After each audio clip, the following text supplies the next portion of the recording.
Hindi nakikipaggera ang Pilipinas. Yan ang iginiit ni Pangulong Bongbong Marcos sa gitna ng mga akusasyon ng China na tayo raw ang naghahamon at pasimuno ng gulo sa West Philippine Sea. Nasa frontline ng balitang yan si Marian Enriquez.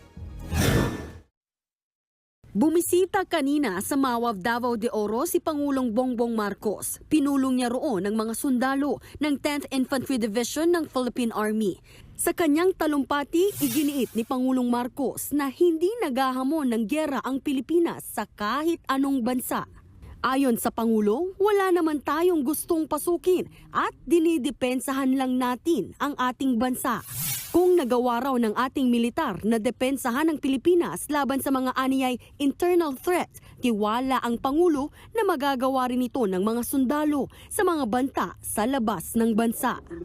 Sinabi yan ng Pangulo sa gitna ng akusasyon ng China na Pilipinas daw ang naghahamon at pasimuno ng gulo sa South China Sea. Nito lang Martes naiulat ng Chinese media na sinira raw ng mga tauhan ng Philippine Navy ang fishing nets o lambat ng mga mangingisdang Chinese sa Ayungin Shoal. Pasok ang Ayungin Shoal sa exclusive economic zone ng Pilipinas. Bago yan, naglabas din ng China ng video na umano'y panunutok ng baril ng sundalong Pinoy sa tauhan ng China Coast Guard sa Ayungin Shoal. Ang mga akusasyong yan, pinalagan ng Armed Forces of the Philippines.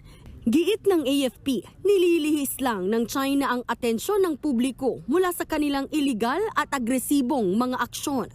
Ayon naman kay Senator Francis Tolentino, isa pa sa mga pinangangambahan ngayon ang panguhuli ng China ng mga anilay trespasser sa South China Sea simula sa June 15. Kailangan na raw itong paghandaan ng ating Department of Foreign Affairs.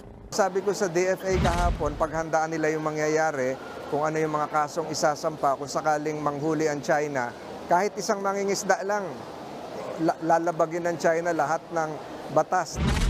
Sa ngayon, dumarami raw ang mga naitatalang aktibidad ng China sa West Philippine Sea. Ayon kay US Maritime Security Expert Ray Powell, palapit na rin daw ang mga barko ng China sa ating teritoryo. I think at this point what we can say is that China still believes that its best course of action is to try to escalate the Philippines off of its stance. Nagbabalita mula sa frontline, Marian Enriquez, News 5.